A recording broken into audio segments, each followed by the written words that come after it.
Time and the little gray cells. These will always catch the criminal. Hercule Poirot, Detective Extraordinary.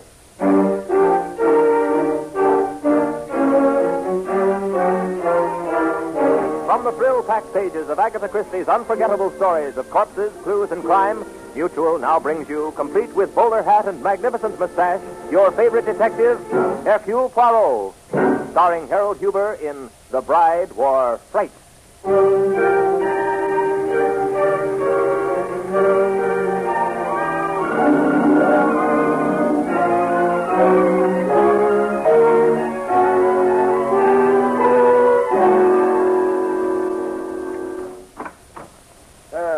It is good to get home.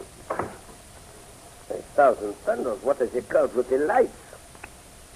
Well, there is always the lamp. Oh, please, I'm not a thief. I'll go out quietly. I didn't take anything. I didn't really. Unless you count a cup of coffee. I was so hungry. I'll pay for that. Just let me get out of here, and please don't say anything about it. Please, mademoiselle, give me a moment to think, and let me turn on the lamp and look at you. Oh. Oh, indeed, mademoiselle. Or should I say madame? Inasmuch as you are wearing a wedding gown? No, it's not madame. That's why I'm here. Mademoiselle, I am not a minister. No, you don't understand. I didn't get married. I ran away. They chased me, so I hid in this apartment. And how did you get in? Well, I ran in here because I saw Peter coming around the corner. I ran into the elevator and told the boy to take me to the top floor. And then I went up on the roof. And I knew Peter would come after me, and so I climbed down the fire escape, and your window was open. That was most careless of me. Oh, please, you're not going to have me arrested, are you? I'm not a thief. Really, I'm not. Mademoiselle, we will discuss that question in due time. Just now, there are many things I do not understand. First, you are in the costume of a bride. Where is the groom? Oh, why, that's Peter. You mean you were running away from your future husband? Yes. But please, that's something I don't want to talk about. May I go now? You may go most certainly, mademoiselle, but have you given thought to where you are going? In that dress, you will most certainly attract attention, and you cannot spend the remainder of the night breaking into strange apartments. I know, but I'm trying to get to my aunt. She'll help me. Then you are not returning to your home? Oh, no, I can't. Oh, hide me, please. No, mademoiselle, that is out of the question. Well, I'll run into the kitchen. That is useless, mademoiselle. But don't you see someone's after me? That, mademoiselle, is a possibility. But hiding will not help. Oh, please don't answer. I beg your pardon, but did you see anything of a girl in the wedding? Why, there you are, my dear Eleanor. Now, what in the world did you want to run off for? You can't mean to say that I've already begun to treat you badly, even before we're married. I'm not going to marry you, Peter. It's no use. Oh, come along, dear. You're upset. I'm not leaving here. But your father's worried about you, Eleanor. You can tell Father to stop worrying. I've made up my mind, Peter. Darling, think of the impression we must be making on a complete stranger. Oh, he's no stranger. This is a very good friend of mine, Peter. That's why I came here. I want you to meet Mr. Hercule Poirot is the name, Eleanor. Poirot? Yes, the famous detective. And it's surprising that he should suddenly have become such a great friend of yours. Monsieur, you have the advantage of me. You evidently know my name. I'm Peter Cheney, Major Peter Cheney, and this is my fiancée, Eleanor Carlin. You mean I was your fiancée? Eleanor, stop this nonsense and come along with me. We've bothered Mr. Poirot enough. I assure you, Monsieur Cheney, it is no bother. There, you hear what Mr. Poirot is saying? I'm not leaving. You don't mean to say that you intend to spend the night here? And why not? Well, really, Eleanor, you can't expect your father or me to... Monsieur Cheney, come, you flatter me. I am not the man for the ladies. But Mademoiselle Carlin shall be chaperoned. Mr. Poirot, for a man of your reputation, you don't seem to understand the situation. Miss Carlin is my fiancée. Monsieur, it is you who does not understand me. This young lady evidently wishes not to be your fiancée. In addition, she seems to be frightened of you. Ridiculous. Frightened enough to run away from you on her wedding day and break into a strange apartment. She's just upset. Exactly, monsieur. And I think it is your presence that upsets her. I see. Well, I suppose I should have known. This is too good an opportunity for any private detective to pass up. When you saw me and heard my name, you knew there'd be something in it for you. Monsieur, I assure you, you are not very astute. Mademoiselle Carlin, would you be kind enough to telephone your aunt and ask her to stay with you? I certainly will. Now, if I give you a check for $5,000 as a retainer, will you then agree that Eleanor has been acting foolishly and let her come with me? Really, monsieur, you are an intelligent man, but with one weakness. You are evidently under the impression that money can purchase anything. Why not? The check is good, you know. I have no doubt of it, monsieur. Keep it. I am not interested. Mr. Poirot, I am warning you. You're making a big mistake. Mr. Poirot, my aunt isn't in. She doesn't answer. In that case, mademoiselle, we shall have to find another chaperone, eh? I'm Peter Cheney, the big game hunter. Does that mean anything to you? Only that you like to kill animals, monsieur. I've spent most of the last years in South America. The war raised the devil with big game hunting in Africa. I imagine the war must have interfered considerably with your pleasure. You have my condolences, monsieur. Excuse me. Police headquarters. Stevens speaking. Ah, Monsieur Stevens, I have a favor to ask of you. Oh, sure, Poirot. Anything at all short of murder. Well, this is most simple, mon ami. I wish you to spend the night with me in my apartment. I have a young lady here, and... What? A girl? Stevens, you will give yourself bad blood shouting so. I want you to act as chaperone. Oh. All right, Poirot. Anything you say. And now, monsieur, if you have nothing more to say, we shall bid you good night, eh? Oh, yes. Oh, there's one thing. I have the finest collection of human heads in the world. You refer, of course, to the shrunken heads of the South American Indians? Yes, precisely. I found out how to do the job. It's fascinating. My collection is very fine. I was just thinking, your mustaches would add to that collection. An amusing fancy, monsieur. When we have more time, I must show you my scrapbook of criminals I have sent to jail. I do not believe there is a big game hunter among them.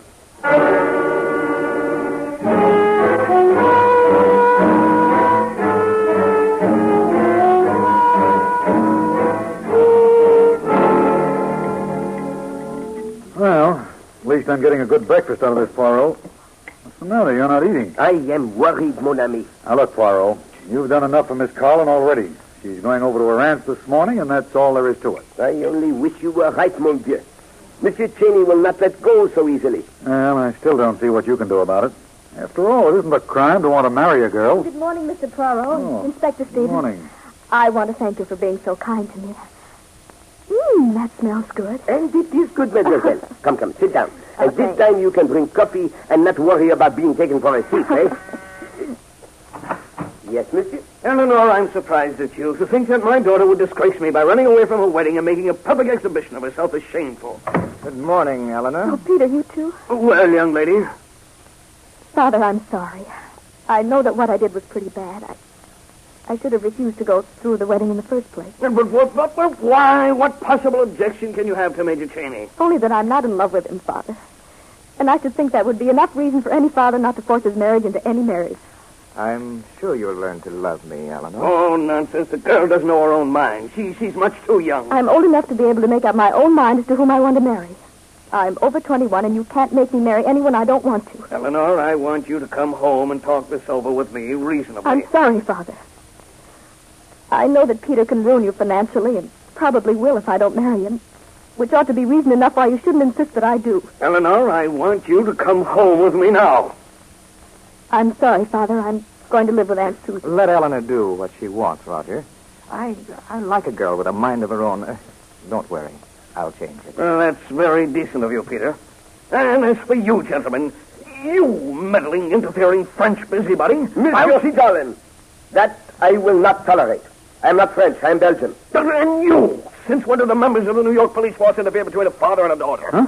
Well, I Mr. Cullen, Inspector Stevens spent the evening with me as my invited guest, which is a good deal more than I can say for either yourself or Monsieur Cheney. His presence here was in a friendly, not an official capacity. Come along, Roger. I don't think we're wanted. Oh, by the way, Inspector, if anything should happen to Mr. Poirot, anything violent, I mean, I trust that you will then be present in your official capacity. Good day, gentlemen.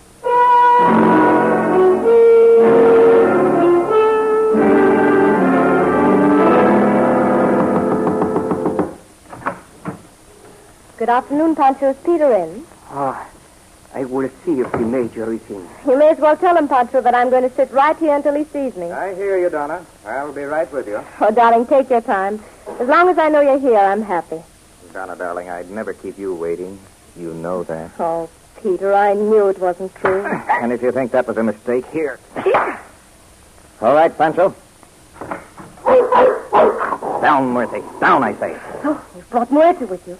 Where I go, he goes. He's well named, Donna. Muerte. You know. I know. Death. Right. I told you not to come here. Peter, I just had to. I couldn't believe that you were going to marry that girl. I am. And now that you know it, you can go right back to South America. Oh, Peter, why? Why do you want to marry her? I assume you asked me that because I never wanted to marry you. You're just like all stupid women. Donna, I'm through with you. You shan't marry her, Peter, because I'm not through with you. Donna, you don't know what you're saying. No, yes, I do. You're not going to marry her, do you hear? Because if you do, I'll go to the police. I'll tell them about Juan. Remember Juan, Peter? He was tied to a tree and torn to pieces by a dog. That dog might have been Muerte. Poor Muerte. He gets blamed for everything. And what about that Englishman? What was his name? Gibson, that's it. He died of a broken neck. You're very good with a bullwhip, Peter. An expert, aren't you? You'd actually go to the police and tell them, Donna? I will. I swear I will if you kick me out. Donna, you really love me. Well, we'll have to be careful, but we can arrange something. Anything, Peter. Anything you say. I'll tell you what. Tonight I have something urgent to attend to. You meet me in Central Park late, about, say, 2:30, near the reservoir. Why so late? Are you... Because I won't be through until then. Peter, if this is one of your tricks, I'll tell the police everything I know. Oh, don't be foolish, Donna. If you'll just meet me, I assure you that won't be necessary.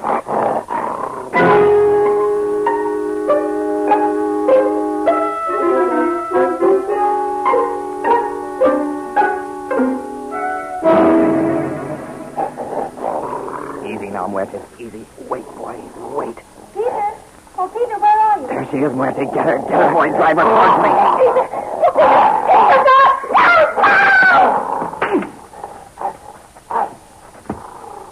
Muerte, quiet. Heel, boy, heel. Good dog. That's a fine dog. Come on, boy. Now we can go home.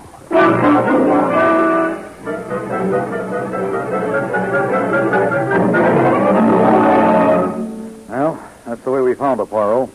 Lying in the bushes near the reservoir with her neck broken like that. Ah, the pauvre petite. This is a most singular affair, Stevens. The manner in which the neck is broken gives one furiously to think, n'est-ce pas? Somebody awfully powerful must have gotten hold of her. Perhaps, but if that is true, mon ami, where are the marks of fingers? Hey, all right, Poirot. She must have been hit with something. Exactly, mon ami, but with what? Tell me, what was her name? Donna Moreno. She just got in from South America yesterday. Oh, good morning, Inspector. Good morning, Morning. Mr. Poirot. Good morning. Well, this is my first visit to a police headquarters. The policeman downstairs said I'd find you up here, Inspector. What do you want? Well, I read the papers this morning. I think I may know this girl who was so unfortunately killed last night. And so you came down here to give your knowledge to the police? That's right, monsieur. That was most kind of you, Monsieur Cheney. Oh, not at all. I knew that sooner or later the police would find out that Don and I had been very good friends, and so I thought I'd better trot right over here and tell everything I know. Do you know anything about this killing? Oh, nothing about the killing, of course, Inspector. Donna had a lot of friends in South America, and a few enemies, too. Did you know that Mademoiselle Donna was coming to New York? I hadn't the slightest idea of that. We said goodbye in Rio. Did you see Mademoiselle Donna before last night? As a matter of fact, I did. She called on me yesterday afternoon. And you had a quarrel? Oh, nothing could be further from the truth. She'd heard about my unfortunate experience at my wedding, and she came to sympathize with me. It is terrible, n'est-ce pas, that such a fine, sympathetic young lady should have met death in such a horrible manner? It's awful that she died at all, but tell me, how did poor Donna die? Her neck was broken by some instrument. Snapped like a matchstick. Monsieur Cheney, do you know anything about the bullwhips used by some of the gauchos in South America? Oh, I should say I do. Why, I'm an expert with a whip myself. That is most interesting, monsieur. I'll say it is. Now, this girl died about 2:30 this morning. Just where were you last night, Major Cheney? I thought you might ask me that, so I took the liberty of bringing my servant, Pancho, with me. Pancho? See, Major. Pancho, tell these gentlemen where I was last night. Major Cheney had dinner at home and never left the house. I sat with him in the library until midnight. I don't care about midnight. Where was he at 2:30? Major Cheney was in bed, asleep. You have no way of knowing that. You can tell me he went into his room, but you can't swear that he stayed there. It is permitted to contradict the inspector. So go right ahead, Pancho. Tell the truth. I sleep in the same room with the Major. I am a very light sleeper. I would have noticed if the Major had left during the night. he did not. You're willing to swear to that? I do not make these statements which are not the truth. Oh, well, gentlemen, I think that's all. Take care of yourself, Mr. Poirot. Evidently, there are some dangerous people loose in this town. For the first time, Monsieur Cheney, I find myself in complete agreement with you.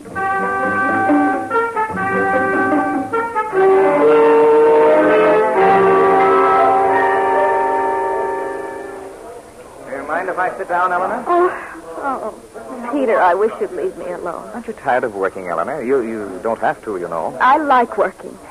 And inasmuch as I only have an hour for lunch, I'm sure you'll forgive me if I start Oh, eating. of course. By the way, I wouldn't bother about hurrying back to the office if I were you. I certainly don't intend to be late. Oh, it doesn't really matter. You work for the Lee Construction Company, don't you? Why, yes, I do, but... I have an idea that they're not going to require your services after today. So you managed to get them to fire me. Yes, Eleanor. And I'm telling you that I'll do the same with every job you get or try to get. I like a woman who fights, but I like to show them I can fight, too. Oh, Peter, I don't want to fight. I just want you to leave me alone. You know this is going to be fun. When I was in South America, I think I enjoyed the thrill of tracking an animal more than the actual kill. Peter, this isn't a game with me. I'm not going to marry you, and I'm not going to be tracked like any animal. No? Well, what are you going to do? I'll see that you don't get a job, you have no money, and you're too proud to take any from your aunt. You see, Eleanor, I have the advantage of knowing your weakness. I know what I'll do. I'll... You'll marry me. Eventually.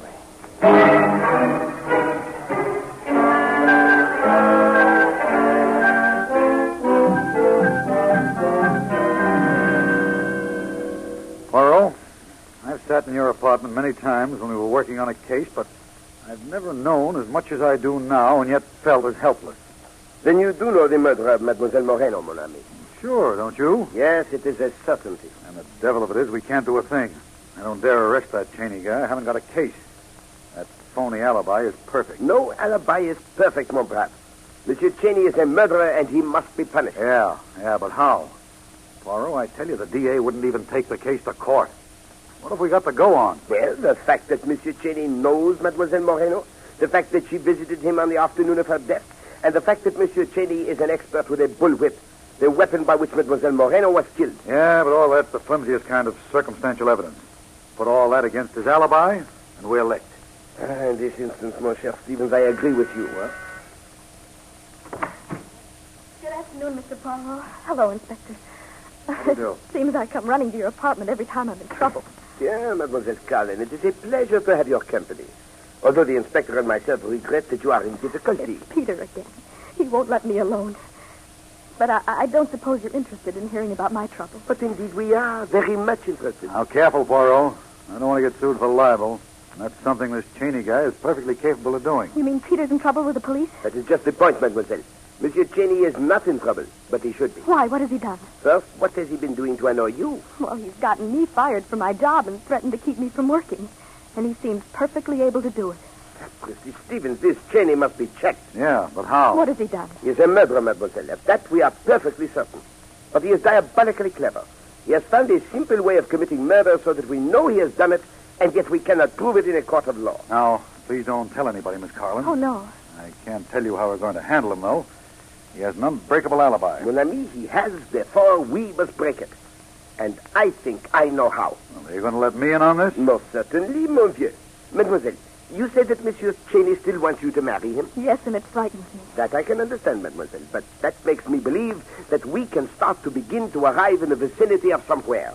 I beg your pardon? What did you say? Carlin, that means he has an idea. Exactly, mon cher Stevens. The little gray cells have found a way. What are you going to do? First, I am going to the Museum of Art, mon vieux. And if I find what I seek, then I go to pay a call on Monsieur Cheney.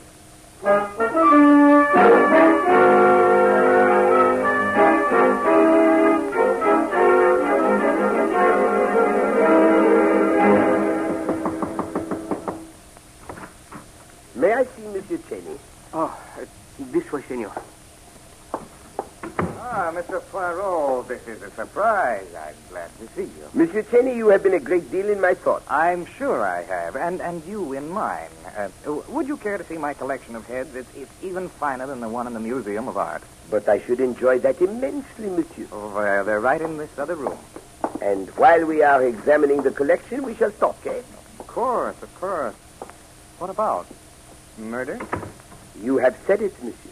Now, here's a head I'm particularly proud of. It's the head of a man named Juan who died in a most peculiar circumstance.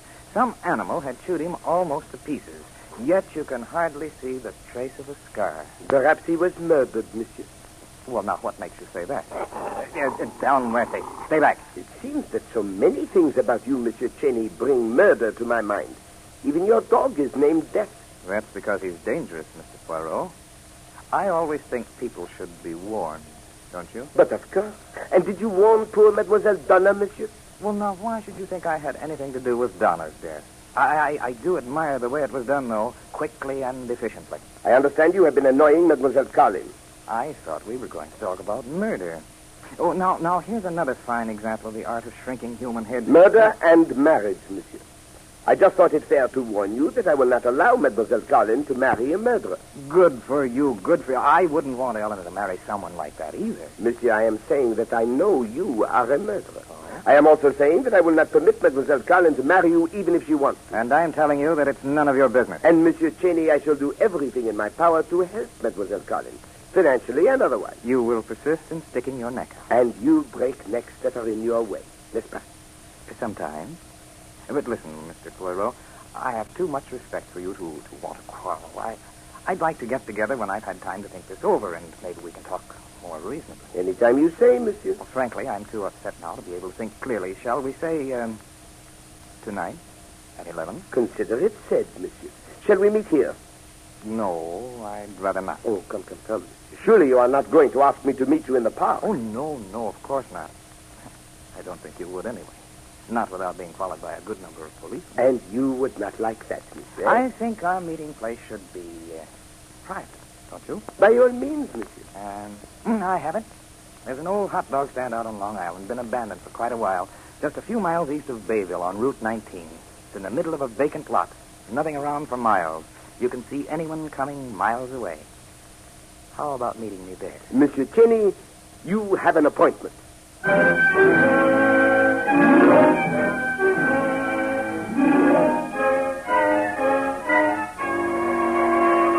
But, Poirot, I don't like it. I cannot say, mon ami, that I am pleased at the idea myself, but it must be done. But you won't even let me have Collins trail you. It is useless, monsieur. This must be done this way or not at all. Okay. Tell me what you want me to do. It is simple but vital. You must go to the house of Monsieur Cheney and tell his servant Pancho that Monsieur Cheney has been hurt, badly hurt. But will he believe me? It is essential that he must.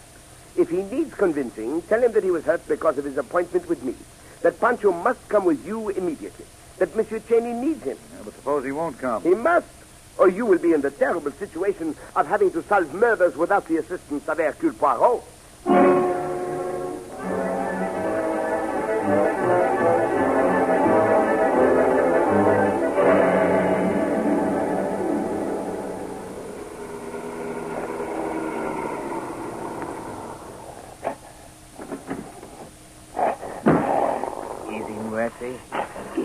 Easy, boy. Just wait a minute. Bonsoir, Monsieur Cheney. Is that you? Down, Murphy. Down. Good evening, Mr. Poirot. I'm glad to see you came alone. Don't stay so far away. Come up a little closer. I do not like the actions of your dog, monsieur. No? Well, I don't think he likes you either. Get him, Murphy. Get him. Come, Monsieur Cheney. That was stupid of you, eh? Did you think I would come unarmed to meet you? I'm glad to see the pistol in your hand. Oh, suck. May I congratulate you, monsieur? You are most expert with that whip. Thanks. Start running, Mr. Poirot. I always like to give the ones I hunt an even break. In this case, monsieur, you are doomed to disappointment. I shall not run. If you think you can break my neck with that whip, I am unable to stop you. But I warn you, Monsieur Cheney, you will die for it. And that takes care of you, Mr. Poirot.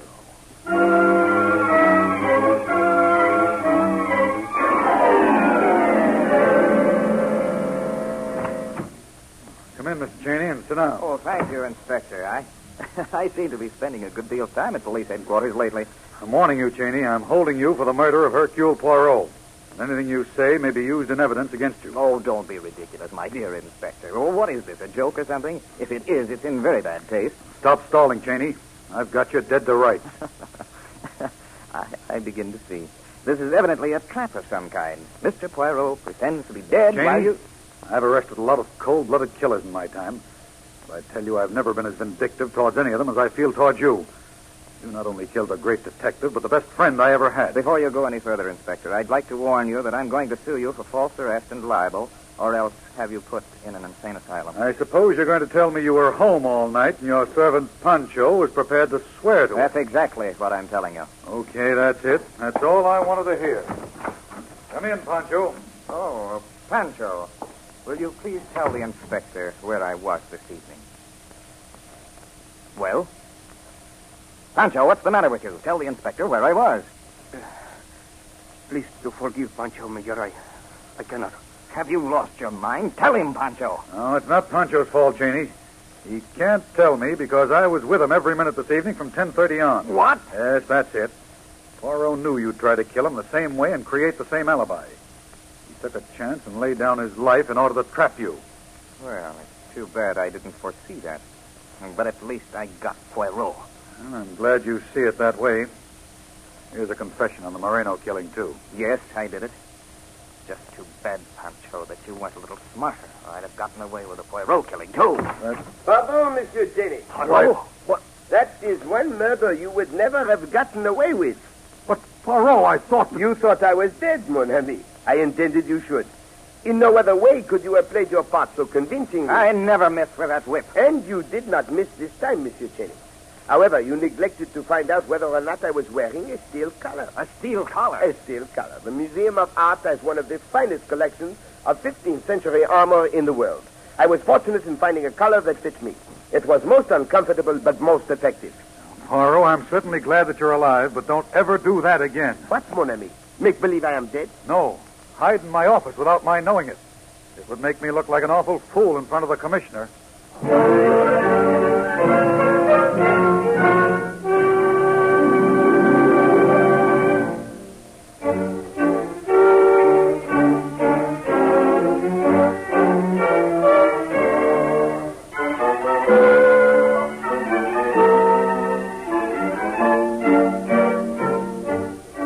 To listen next week when Agatha Christie, America's favorite mystery writer, brings you her favorite detective, Hercule Poirot, starring Harold Huber in The Letter and the Mad Woman.